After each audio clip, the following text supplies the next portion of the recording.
大气中摇摆，别想的人们天天看云来，情到深光。 Well, Gollie Chollie, how can one be both pro-life and support legal abortion? I'm going to get into that issue in this podcast today. I hope you'll follow along. So, I've always been pro-life. I was raised Roman Catholic. We're taught that life is created from that life is intended from birth and begins at conception.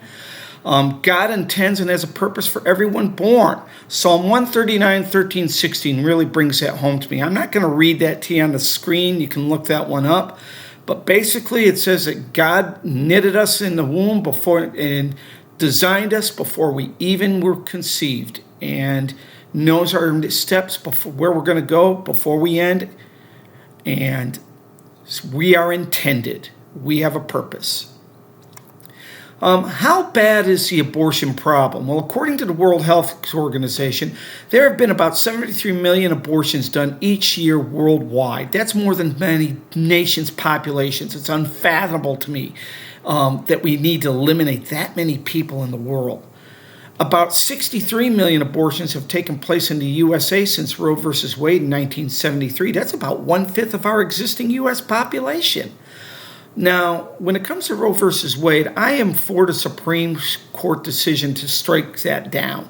I do think it was bad law. The Constitution says nothing about abortion, and therefore it's a states' right issue. But now, do I think we need an amendment about abortion or the rights of women's choice?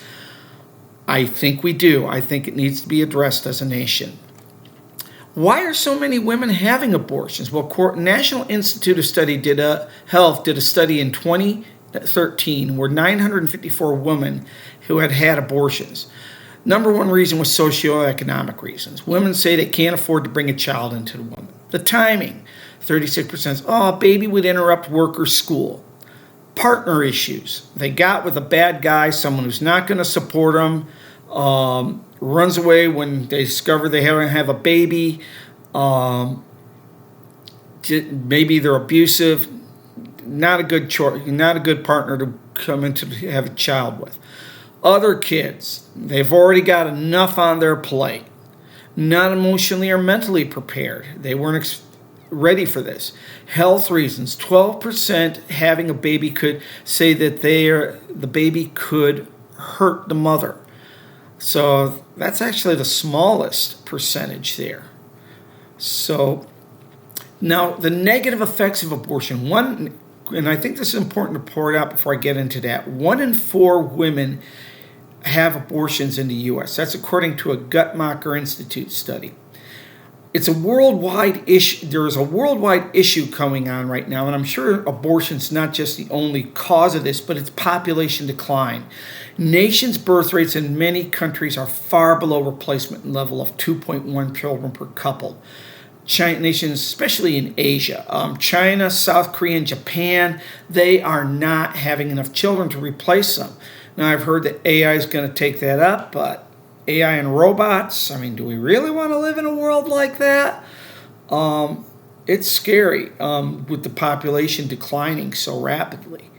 The medical complications and infections, organ damage, and other physical issues from having an abortion, those can happen. And then there's the emotional and grief guilt. I do believe it is a spiritual issue between a woman and God, and it can lead to some very hurts in that relationship. How can I, as a Christian, support women having an abortion if it is so awful? Why can I? Well, there were 3 main reasons. God gives us free will. We have the power to make decisions over our lives and over our bodies. Women do too. And then we even have the choice to make bad decisions. It's also an issue of personal responsibility. We have freedom, and I don't think it should be abortion, since it's inside a woman's body, should be treated as murder. I'm sorry. Protestantism wasn't always pro-life. Now, Catholicism always has been, but not Protestantism. Before Jerry Falwell's moral majority movement came into Southern Baptist Convention, evangelicals, and in mainline Protestant churches, they were ambivalent. They treated it as a personal issue. Where I stand today, it's a personal matter between a person and God. And there. Now, in most cases, I don't think it's acceptable. But again, I can't put myself in another person's shoes and tell them what to do. The issue has become a cudgel. Now, this is a real big one to me. All my life I've been told, well, if the Republicans are the pro-life party and those evil Democrats are for killing babies. You're not for killing babies, are you? And a cudgel's a club, which you use to beat people in line. Well, they use that argument on me to eliminate any thinking on the topic. Nope, you gotta vote for the pro-life candidates all the time. And this election cycle, it's been really getting to me. Really, I'm going to vote for a convicted rapist and a moral petulant child, running the country, and people and his sycophants, and because they say they're pro-life when they really aren't. No. That's breaking the issue for me. So where am I now? Well, a woman has a right to choose to keep or terminate her pregnancy, at least in the first trimester. Plenty of time in that period to decide before the child can live on its own. If you say pro-choice, I'll finish it for you. Yes, I'm pro a woman having the choice to terminate a pregnant. Is it murder or not? I'll let a woman and the Lord work that issue out together. And if I could come along and counsel you, I'd say, I'd try as much as I can to say, keep the baby. I think in most cases, babies are, just Psalm 139 points out, I believe life's intended in most cases. And I'd hate you to do something that's going to hurt your relationship with God.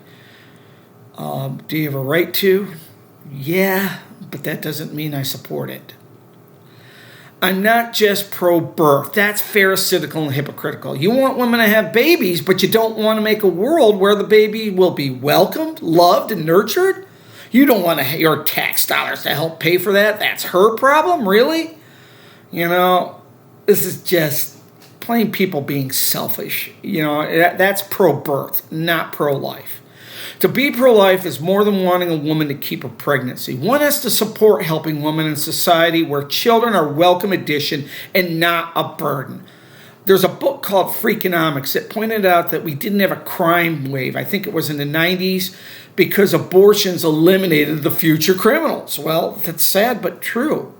How good it would be if they came in as a future creators and workers, loved and building our world. And I'm sure we did lose a lot of those type of people as well.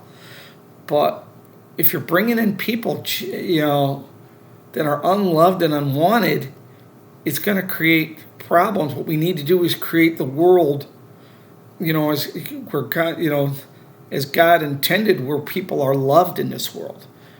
And by Gollie Chollie, that's where I stand. Hope you come back next week.